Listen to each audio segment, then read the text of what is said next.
So, hello students, welcome in the next lecture series, and this one is the last lecture in the unit first matrix. इसे finish कर देंगे और if मेरे को लगेगा कि कुछ और रह रहा है important है ना, तो वो हम additionally ऐड कर देंगे प्लेलिस्ट में, डोंट वरी। और फिलहाल के लिए हम ये डायगोनलाइजेशन यूजिंग सिमिलैरिटी ट्रांसफॉर्मेशन करते हैं। नाम बड़ा है बस, बाद बाकी सारी बेसिक चीज़ें हैं जो हमने पहले की हैं, लाइक वेक्टर, आइगन वेक्टर निकालना, आइगन वैल्यूज़ निकालना है ना, ये प्रीरिक्विसाइट्स हैं, इन्वर्स निकालना, एग्जैक्ट, ठीक है, एटसेट्रा वगैरह जो भी है। So like as I said, prerequisites, eigen values आपको निकालना आना चाहिए, आइगन वेक्टर आपको कैलकुलेशन करना आना चाहिए, ठीक है। ओके, सो बेसिकली डायगोनलाइजेशन होता क्या है? डायगोनलाइजेशन आपको पता है, किसी भी मैट्रिक्स का डायगोनल एलिमेंट्स को सॉल्व करना, डायगोनल एलिमेंट्स को डायगोनलाइज करना बेसिकली, ठीक है। लाइक ये नॉन ज़ीरो हो सकती हैं, ज़ीरो भी हो सकता है, लेकिन हमको इस के लिए ही सॉल्व करना है, like diagonal of the matrix के लिए, ठीक है। लाइक क्या यूज़ करेंगे? Similarity transformation. सो हमने क्वेश्चन दे रखा है हमें, रेड्यूस द मैट्रिक्स ए, जो कि ये है, ठीक है। ये इंपॉर्टेंट क्वेश्चन है, to diagonal form by similarity transformation, hence find, ये भी निकालना है एट द एंड, है ना, ठीक है। तो क्या है हमारे पास? Already given in similarity transformation be find the diagonal matrix, ठीक है। डायगोनल मैट्रिक्स हम फाइंड करते हैं जो कि डी से डिनोट की जाती है, where M is model matrix. Model matrix आपको पता था क्या? हम कॉलम फॉर्म में लिख देते थे, जो भी हमारे पास आउटपुट आता था, जो भी हमारे पास वेक्टर्स आते थे, ठीक है। ये बाद में काम आएगा, ये formula, this equals to M inverse A M, ठीक है। Modal matrix form by placing eigen vectors, okay, हाँ ये तो रहा। So placing eigen vectors in column,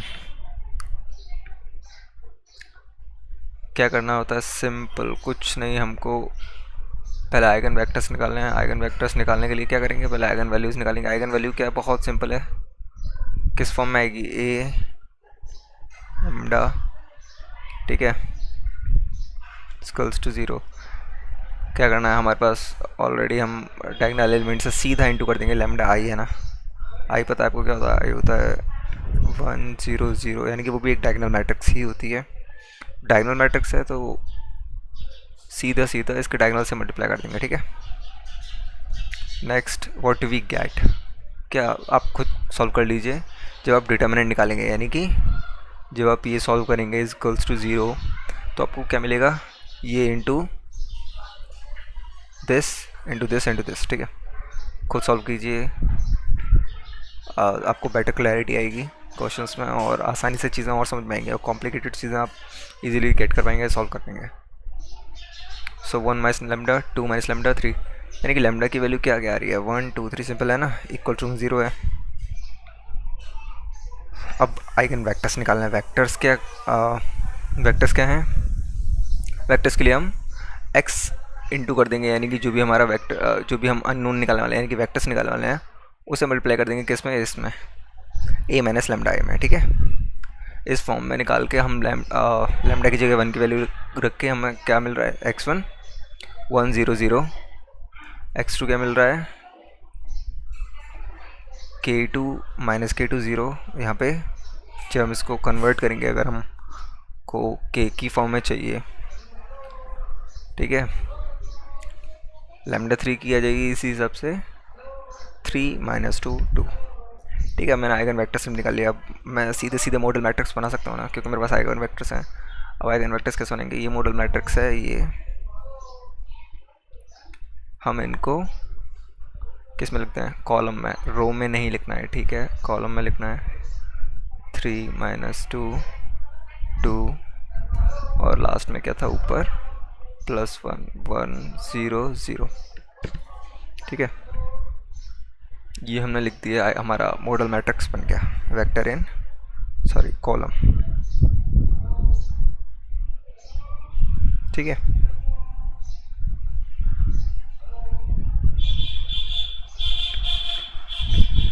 model practice हो गई। अब क्या करना है, अब एम को सॉल्व कर लेते हैं। एम को कैसे सॉल्व करेंगे, यानी कि एम इन्वर्स निकालना है हमारा।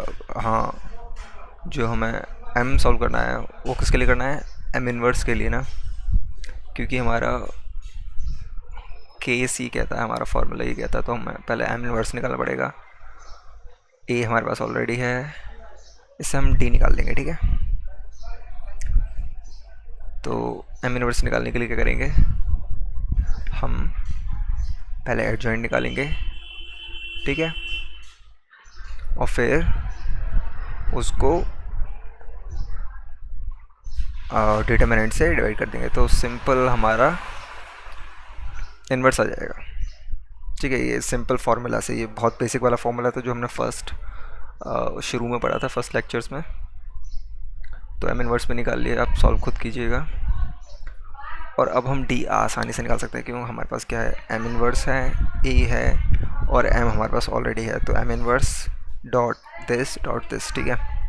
इससे मल्टीप्लाई करेंगे, मल्टीप्लाई करने में कुछ नहीं है, ये उठा के सीधा मल्टीप्लाई कीजिए किससे, इससे, प्लस प्लस प्लस, ठीक है।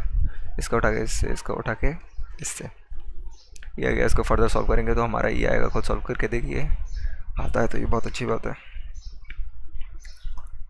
देन अब हमारा डी हमारा डायगोनल फॉर्म बन चुका है, ठीक है। वैसे तो क्वेश्चन ज़्यादातर यहीं पे ख़त्म हो जाता है, लेकिन हमसे क्या पूछा था लास्ट में कि हैंस फाइंड ए इनवर्स, ठीक है। हमसे सॉरी ए क्यूब, तो ए क्यूब के लिए हम क्या कर सकते हैं, ए क्यूब के लिए कुछ नहीं करना है, वैसे नॉर्मल कंप्यूट कर सकते हैं ए क्यूब भी, लेकिन जब हमारे पास ऑलरेडी वो है, इक्वेशन है ना, और हमको बोला गया है कि प्रूव करके हमको ए क्यूब निकालना है, तो एज पर similarity transformation we can replace D से ए को रिप्लेस कर सकते हैं, ठीक है। हमको ये प्रॉपर्टी बहुत पता होनी चाहिए, तभी हम ये चीज़ फॉलो कर पाएंगे, अदरवाइज हम ए से ए को इनटू करते रह जाएंगे, ठीक है। तो हमने रिप्लेस कर दिया ए से डी को। अब जस्ट सपोज हम यहाँ ए स्क्वायर करते हैं, ठीक है, दोनों जगह स्क्वायर करेंगे, तो ए स्क्वायर, और इसको हम ऐसे लिख सकते हैं, ठीक है। और हमको पता है कि m इंटू एम इनवर्स क्या होता है, आई, पता है ना, I equals to A inverse, ए लिखते रहा हूँ मैं, इंटू ए इनवर्स, ये रूल आपको पता होना चाहिए। तो जब हम करेंगे तो इसका सीधा सीधा आई आ जाएगा, और ये क्या हो जाएगा, m डॉट डी और m, ठीक है, और d से d का स्क्वायर हो गया, तो हमारे पास c बचा।